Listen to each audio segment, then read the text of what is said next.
want justice. Rupa Reddy. हमारा है. Rupa Reddy. हमारा है. We want Justice. We want Justice. Rupa Reddy. हमारा है. Rupa Reddy. हमारा है. కాపాడాలి కాపాడాలి बीजेपी कापाडाली. కాపాడాలి కాపాడాలి BJP कापाडाली. We want Justice. We want Justice. We want Justice.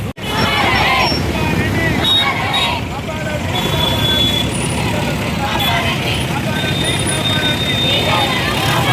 కాపాడాలి కాపాడాలి BJP कापाडाली. We want Justice. We want Justice. Rupa Reddy. हमारा है. రూపారెడ్డి గారి హత్యకు నిరసనగా ఈరోజు తెలంగాణ రాష్ట్రంలో మొత్తం ప్రైవేట్ పాఠశాలలన్నీ కూడా బంద్ పెట్టి ఈ ర్యాలీలు నిర్వహించడం జరుగుతుంది.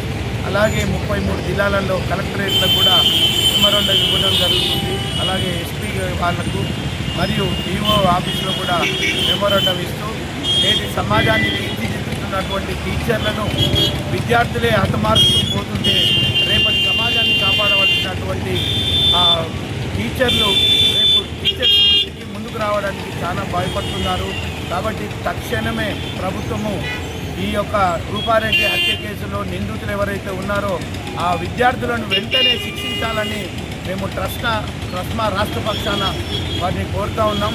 లేదంటే మా యొక్క ఉద్యమం అనేది ఉధృతం చేస్తాము, టీచర్లను కాపాడుకుంటాము. రేపటి తరాన్ని కాపాడేటువంటి బాధ్యత ప్రభుత్వం మీద ఉంది. ఈ యొక్క విద్యార్థులు గంజాయికి అలవాటు పడి ఈ యొక్క నేరానికి పాల్పడ్డట్టు తెలుస్తుంది. వెంటనే వారిని ఉరి తీయాలని ట్రస్మా రాష్ట్ర పక్షాన కోరుతూ ఉన్నాం. వారి యొక్క రూపారెడ్డి ప్రకారం సంతాపం తెలియజేస్తూ మరి ట్రస్మా జై తెలంగాణ. ట్రస్మా మేడ్చల్ డిస్ట్రిక్ట్ రీసెంట్లీ జరిగినటువంటి రూపారెడ్డి గారి మర్డర్ విషయంలో తన స్కూల్లో జరిగినటువంటి విద్యార్థులే ఆమెను హత్య చేయడం జరిగింది. కాబట్టి ఆ విషయాన్ని స్కూల్ మొత్తం రాష్ట్ర మొత్తం తరఫున జిల్లా మొత్తం తరఫున సంఘీభావం ఉంటుంది. మరి అలా ఇలాంటి పునరావృతం కాకుండా ఉండాలంటే మరి టీచర్స్ జాబ్లోకి రావాలంటేనే భయపడాల్సిన అవసరం ఉంది. కాబట్టి ఇలాంటి సంఘటనలు పునరావృతం కాకుండా మరి గవర్నమెంట్ వారిపైన కఠినమైన చర్య తీసుకుంటే టీచర్లకు కూడా మంచి భవిష్యత్తు ఉంటుందని చెప్పేసి ట్రస్మా జిల్లా మేడ్చల్ జిల్లా తరఫున కోరుకుంటున్నాం. I am from Neglected Model School. I want to speak some words on whatever has happened previously on August 11.